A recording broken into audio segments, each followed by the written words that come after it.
Hello guys, আশা করছি তোমরা খুব ভালো আছো। আমিও খুব ভালো আছি, সুস্থ আছি। বাট আজকের ব্লগটা স্টার্ট করছি।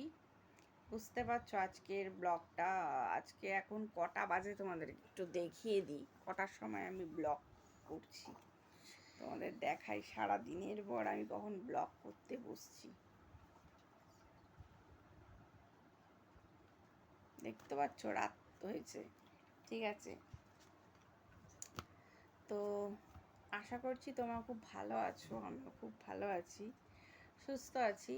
আজকে যে জিনিসটা হলো, প্রায় দিনই হয়। তো আজকে যেটা হচ্ছিল, প্রায় দিনই তো দিদির সাথে কথা হতো। মানে ধরো কি বলবো, দিদির সাথে প্রায় দিন কথা হতো, এভরিডে কথা হতো। সন্ধেবেলায় কথা বলতাম দিদির সাথে, বুঝতে পারছো? দিদির সাথে 1 ঘন্টা, জিজুর সাথে 1 ঘন্টা কথা হতো। আজকে হঠাৎ বাইরে থেকে এলাম, ঠিক আছে। এসে কি মনে হচ্ছে জানো, দিদিকে ফোন করিনি অনেক দিন, দিদিকে ফোন করি, বুঝতে পারছো? বাট আমার দিদি জিজু, অনেকে জানো যারা আমার ব্লগ দেখো, দিদি জিজু মানে দুজনেই কি বলবো, মাসির বাড়ির থেকে পুরুলিয়া থেকে, এই ধানবাদ থেকে পুরুলিয়ায় যাচ্ছিল। পুরুলিয়ায় যেতে গিয়ে অ্যাক্সিডেন্ট হয়ে স্পট ডেট হয়ে গেছে, বুঝেছো? বড় একটা ট্রাক এসে মেরে দিয়ে গেছে, অনেকেই জানো। এবার আজকে আমি আমি প্রায় দিদির সাথে কথা হয়, প্রায় দিদির সাথে কথা হয়, জানো তো। প্রায় কথা, মানে এখনো বলছি কথা হয়। প্রায় কথা হতো, খুব কথা হতো দিদির সাথে। প্রতিদিন এভরিডে দিদির সাথে কথা বলা হয়ে যেত। দিদির সাথে কথা বলা হয়ে গেলে যেন জিজুর সাথেও কথা বলতাম। 1 ঘন্টা কথা বলতাম জিজুর সাথে, তো ভর্তি ভরপেটটা ইয়ার্কি চলতো, মানে একটা অন্যরকম। ঠিক আছে, হ্যাঁ। আর আজকে হঠাৎ মনে হচ্ছিল যাই দিদির সাথে একটু ফোনে কথা বলি, দিদির সাথে একটু কথা বলি, জানো তো, এরকম মনে হচ্ছিল। কি জানি আমার না কি হয়েছে, জানি না, খালি মনে হচ্ছে কি বলে তো, দিদির সঙ্গে ফোনে কথা বলবো, এরকম খালি মনে পড়ে, জানো তো। আর জানো তো, যখন যার হয় সেই একমাত্র বোঝে যে কি হলো আর কি হারিয়েছি। যতক্ষণ না দেখবে নিজের কোনো রকম প্রিয়জন হারাচ্ছ বা প্রিয় মানুষ হারিয়ে ফেলছো, যতক্ষণ না হয় না, অতটা বোঝা যায় না, জানো তো। বুঝতে পারলে? আগে যেরকম ছিল, বাবা 9টা বেজে গেলেই ফোন করতো, কিরে কোথায়? আমি বলছি দাঁড়াও বাবা আসছি। হ্যাঁ, আর দিদি যখন ছিল, দিদির সাথে কথা হতো, দিদি কিরে কি করছিস, মানে আমার সঙ্গে যদি লাইনে বিজি পাও, তোমরা মনে করে নেবে যে আমি কারোর সাথে কথা বলছি না, ওই আমার দিদির সাথে কথা হচ্ছে। বুঝতে পারছো তো, আমার দিদির সাথে কথা হচ্ছে, তোমরা এটাই ভাববে। বুঝতে পারছো? মানে কোথায় বিজি, তুমি দিদিকে একবার ফোন করবে, আমাকে একবার ফোন করবে, দেখবে দিদি কলে আমাদের সঙ্গে বিজি। আর জিজু আর দিদি আর আমি এত এত কথা বলতাম, বলে কি, তোমাদের দুই বোনের মিল দেখে আমার প্রচণ্ড হিংসা হয়। হুম, আহ, আহ, জামাইবাবু বলতো, বলে তোমাদের দুই বোনের এখনো এত মিল কি করে, এত মিল থাকছো কি করে। হ্যাঁ, এরকম বলতো। কি বলবো গাইস, হঠাৎ মনে হচ্ছে ইস, দিদির সঙ্গে কথা বলতাম, এই দিদিকে ফোন করি। হ্যাঁ, হঠাৎ বলেই ফেললাম, এই দে তো ফোনটা, দিদিকে ফোন করি। তারপর ভাবলাম, আরে দিদি তো নেই, দিদিকে ফোন করব কি কি বলো তো, যে যাদেরকে মানে ফোন করে যে কথা বলবো, তারা তো আর ফোনটা তুলবে না, বুঝলে না। দিদির ওই মেয়ে আছে, মেয়ে আর কত আর বড়, অত তো বড় নয়, বুঝতে পারলে। হুম, তো যাই হোক, কি বলবো জানো তো, মানে এত খারাপ লাগে, এত কষ্ট লাগে আমার, সরি। মানে আজকে আমার এত মনে হচ্ছিল কেন আমি জানি না।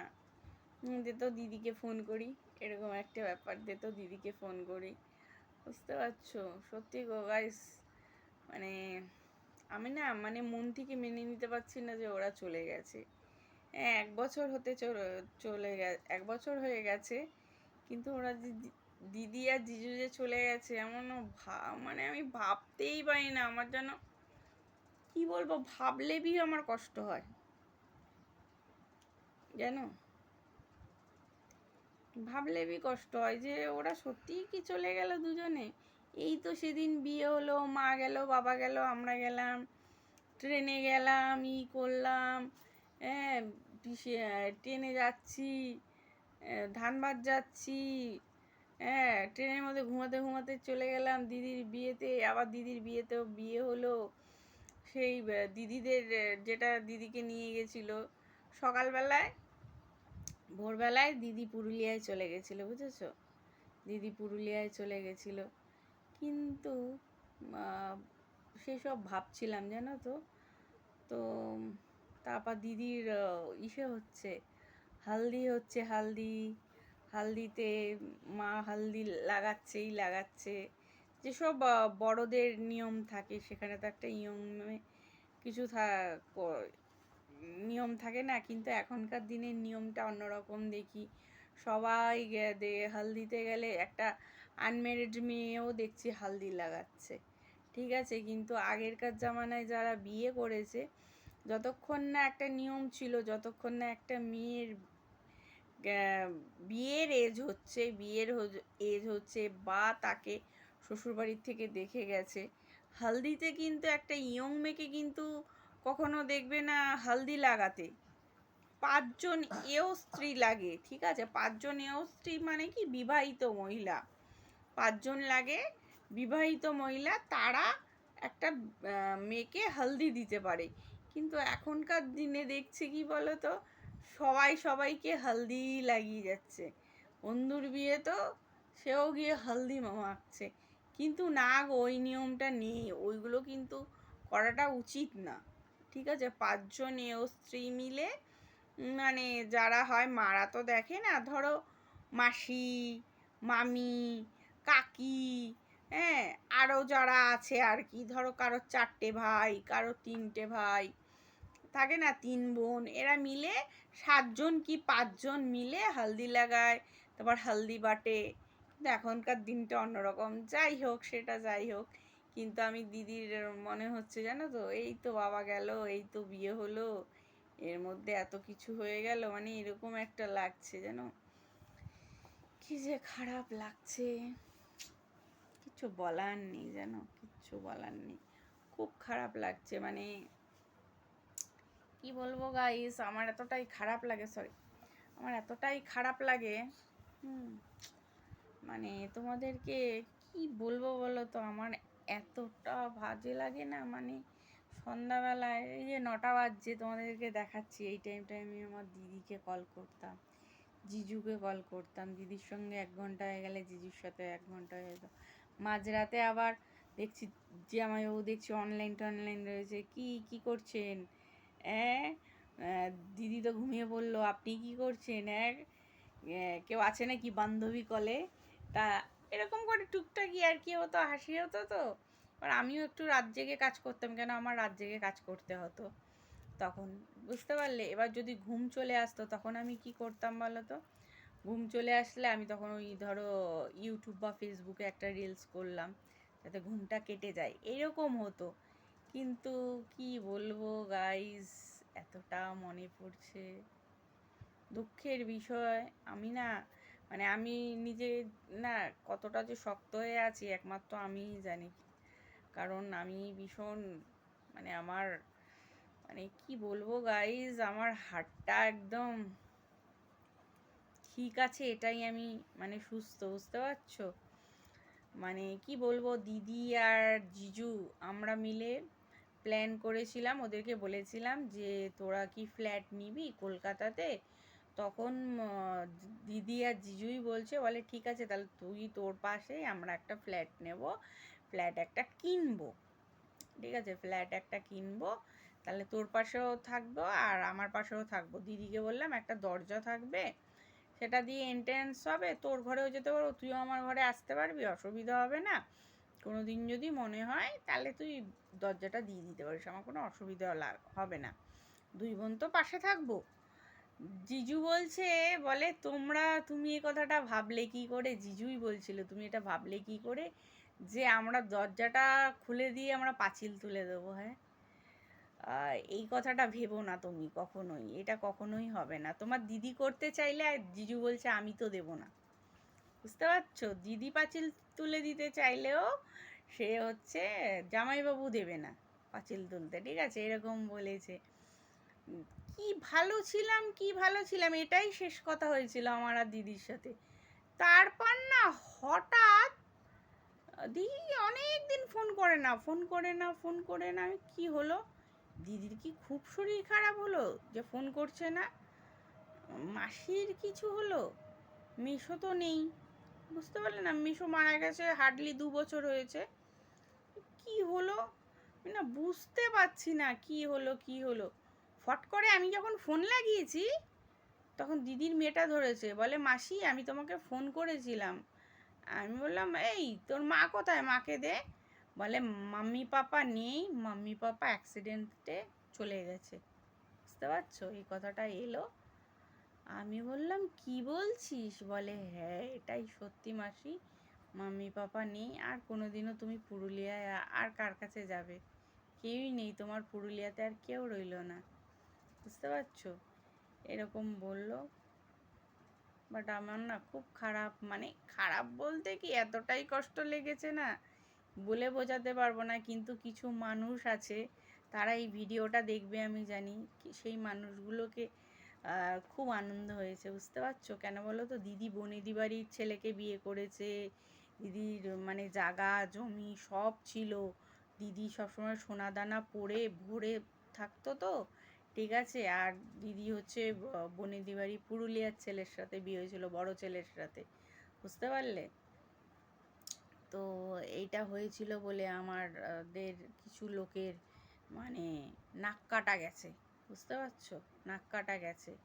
হ্যাঁ, কি বলো তো, সামনে একরকম কথা বলে, পিছনে আর এক রকম কথা বলে, বুঝতে পারছো কি বলতে চাইছি? সামনে হয়তো বলবে হ্যাঁ বাবা শুনলাম এই সেই, পিছনে কি বলবে বলো তো?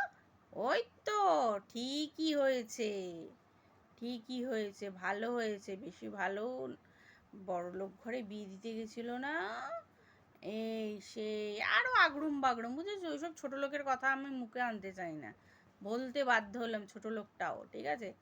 যাই হোক, আমি ওসব লোকের কথা আমি মুখে আনতে চাই না, তাদেরকে আমি ভবিষ্যতে তো আমার বাড়িতে কেন আমার ছদ্মাংশে আমি মারাতে দেবো না, ঠিক আছে। তোমাদেরকে গাইজ বলছি যারা এরকম ভাবে আর কি, ঠিক আছে, মানুষকে কি বলতো সুখ, ওরা ওরা হচ্ছে মানুষকে সুখে থাকতে দেবে না। মানুষ সুখে থাকলে মানে ওদের খুব জ্বালা পোড়া হয়।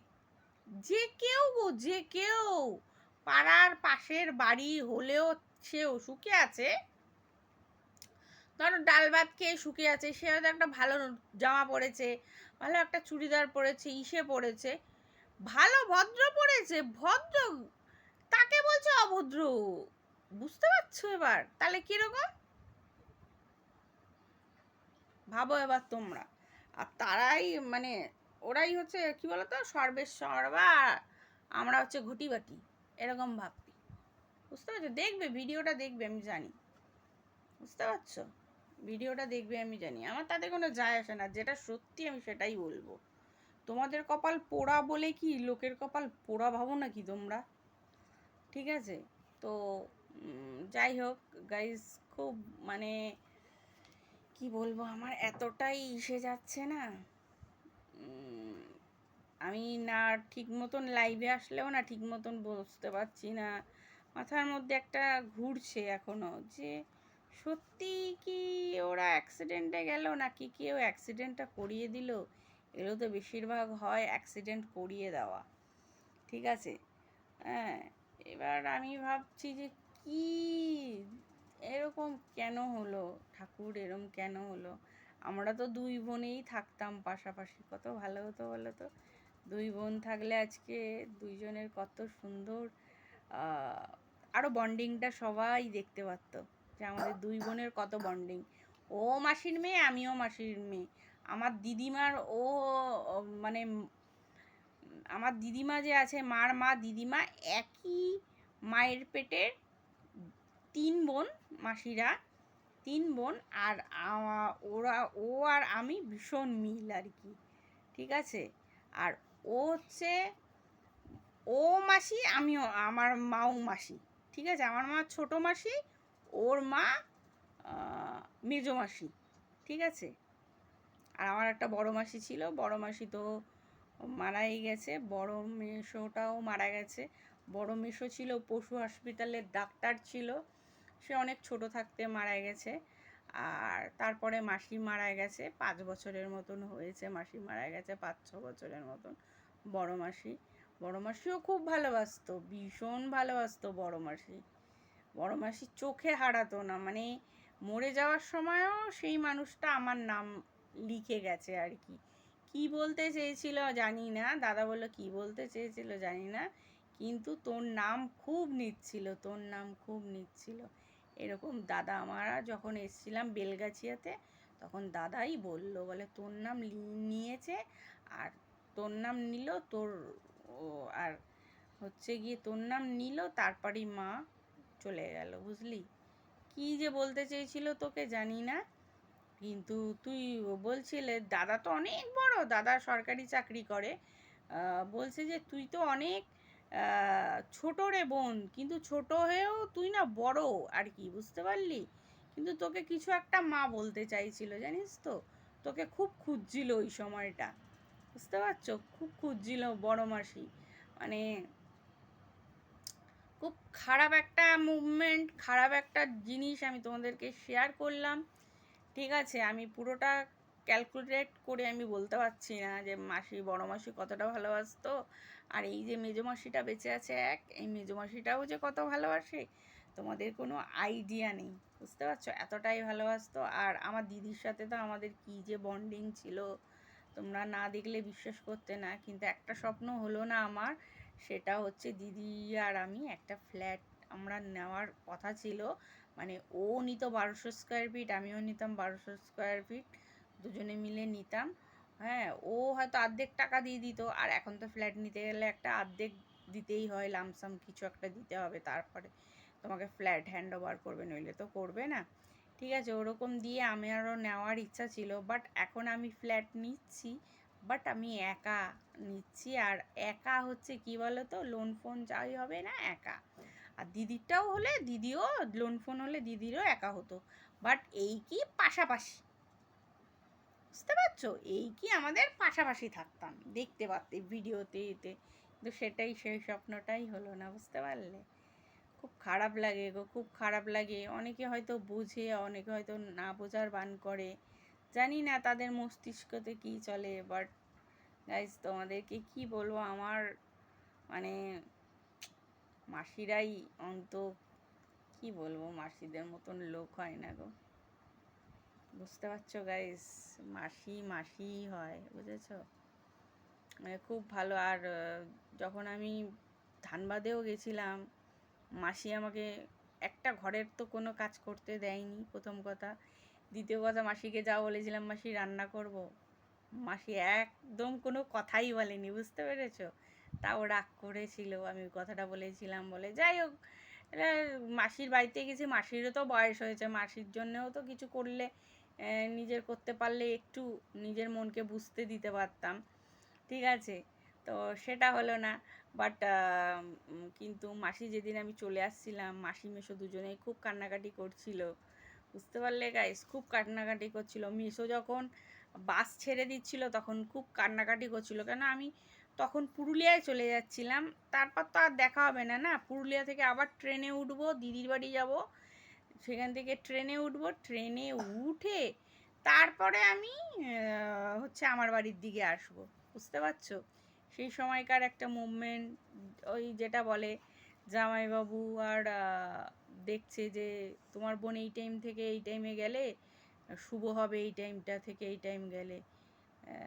4টের কত ট্রেন ছিল, 4:30-এর ট্রেন ছিল, তা আমি আগে আগে পৌঁছে গেলাম, আমাকে জামাইবাবু ট্রেনেও বসিয়ে দিল, টিকিট ফিকিট কেটেই দিয়েছিল, ট্রেনে বসিয়ে দিল, আমি ট্রেনেই এলাম, বুঝতে পারলে।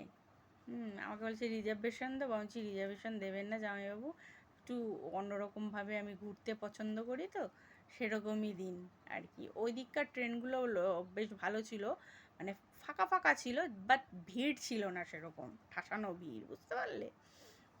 যাই হোক, আর এখন আর আমার পুরুলিয়াতে আর কেউ নেই গাইস, কি বলবো। বাট ধানবাদে আছে, মাসি আছে, দিদি, আবারও দিদি দেখছো, মাসি আছে, দিদির মেয়ে আছে, আর দাদা আছে, বৌদি আছে, একটা মেয়ে আছে। খুবই মানে আমার মনটা খুব আপসেট হয়ে আছে এই কারণেই, বুঝতে পারছো, খুবই আপসেট হয়ে আছে। তোমরা হয়তো আমাকে দেখলে বুঝতে পারছো, আমার কথাবার্তা দেখলেও বুঝতে পারছো, আমি ঠিক মতন শর্ট ভিডিও দিতে পারছি না, ঠিক মতন ব্লগও করতে পারছি না, ঠিক মতন লাইভেও আসতে পারছি না, কারণ এই একটাই কারণ, বুঝতে পারলে গাইস? তো তোমরা কেমন আছো, তোমরা কোথা থেকে ভিডিওটা দেখো, তোমরা কোথা থেকে আমার ভিডিও দেখো, যারা যারা দেখতে পছন্দ করো অবশ্যই বলো কোথা থেকে দেখছো না দেখছো। আর আমি আস্তে আস্তে চ্যানেলে ভিডিও দেবো এবার, ঠিক আছে, 20-25 মিনিট করে হয়তো তোমাদের সাথে গল্প হবে, আড্ডা হবে, কথা দেব। আর তোমরা আমার চ্যানেলটা ভালো লাগলে অবশ্যই সাবস্ক্রাইব করো, কেউ ভিডিওটাকে মানে কি বলবো, কেটে কেটে দেখো না, ভালো মতনই দেখো, ঠিক আছে? আর সুস্থ থাকো, ভালো থাকো, আর কি বলবো, বাবা মাকে ভালো রেখো, ঠিক আছে? আর ঠাকুরের কাছে এটাই চাইবো তোমরাও খুব ভালো থাকো, হ্যাপি থাকো। আমি একটু মানে সময় করে করেই আমি ভিডিও করব, ঠিক আছে? 20, 22, 25 মিনিটে তোমরা ভিডিও পেয়ে যাবে। আর অবশ্যই আমার চ্যানেলটাকে সাবস্ক্রাইব করো ভালো লাগলে, ঠিক আছে? আর ভুল ত্রুটি হলে ক্ষমা করো। তো টাটা, চলো, রইলো আজকের এই পর্যন্তই। আবার একটা নেক্সট ভিডিওতে দেখা হবে, নেক্সট ব্লগে দেখা হবে, নেক্সট চ্যানেলে দেখা হবে। ততক্ষণের জন্য ভালো থেকো, সুস্থ থেকো।